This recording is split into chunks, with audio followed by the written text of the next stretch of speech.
भारत की वायु शक्ति के लिए आत्मनिर्भरता की उड़ान को लेकर आई।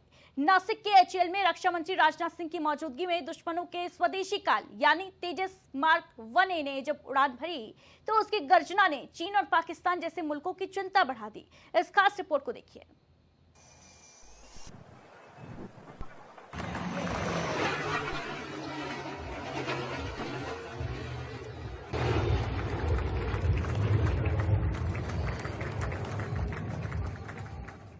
17 अक्टूबर 2025 का दिन भारत की आसमानी शक्ति के इतिहास में आत्मनिर्भरता की मिसाल लेकर आया है। पहली बार नासिक के आसमान में स्वदेशी तेजस की गर्जना सुनकर पाकिस्तान के होश फाख्ता हो चुके हैं। आज रक्षा मंत्री राजनाथ सिंह ने भारत के पहले लड़ाकू विमान तेजस MK1A को फ्लैग ऑफ क्या किया। नासिक की हवाएं भी भारतीय हवाई शक्ति की आत्मनिर्भरता की गवाह बन गईं। तेजस MK1A ने नासिक के एचएएल में अपनी पहली आधिकारिक उड़ान भरी और भारतीय वायुसेना की ताकत बढ़ाने के साथ साथ भारतीय वैज्ञानिकों की स्वदेशी शक्ति को भी नई उड़ान दे दी। रक्षा मंत्री राजनाथ सिंह की मौजूदगी में जब तेजस गर्व की उड़ान भर रहा था, उस दौरान जहां हर एक भारतीय का सीना 56 इंच का हो रहा था, तो वहीं आतंकियों के रहनुमाओं के दांत डर से खट्टे हो रहे थे। दरअसल दुश्मनों को स्वदेशी काल तेजस उन्नत एवियोनिक्स, आधुनिक रडार प्रणाली, उन्नत हथियार क्षमताएं और अत्याधुनिक इलेक्ट्रॉनिक उपकरणों से लैस है। 2200 किलोमीटर प्रति घंटे से अधिक की गति के साथ उड़ान भरने में सक्षम ये विमान हल्के लड़ाकू विमान का एडवांस वर्जन है। इतना ही नहीं, ये विमान ब्रह्मोस मिसाइल सहित कई स्वदेशी हथियारों से हमले करने में सक्षम भी है।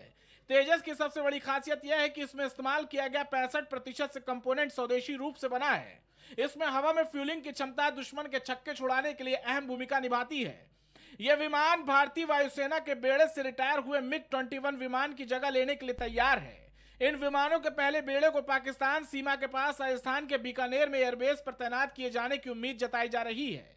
आज तेजस के उद्घाटन समारोह में हुंकार भरते रक्षा मंत्री राजनाथ सिंह ने कहा कि आस्था की भूमि नासिक आत्मनिर्भर भारत की क्षमता का प्रतीक है।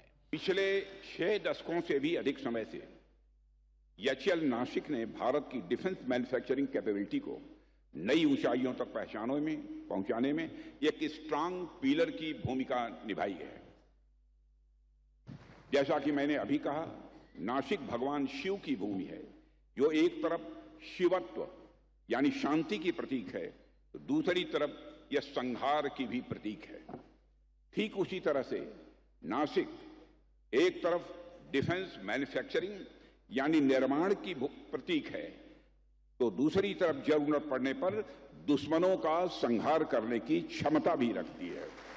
नासिक के आसमान में तेजस की गर्जना और धरती पर रक्षा मंत्री राजनाथ सिंह की हुंकार भारतीय वायुसेना में शामिल दुश्मनों का स्वदेशी काल का आज केवल एक टेस्ट नहीं हुआ, बल्कि आत्मनिर्भर भारत की रक्षा शक्ति का सशक्त प्रमाण है। अब दुश्मन की नजरें भी कहेंगी भारत तैयार है। Output desk, prime TV. अगर आप भी एक पेरेंट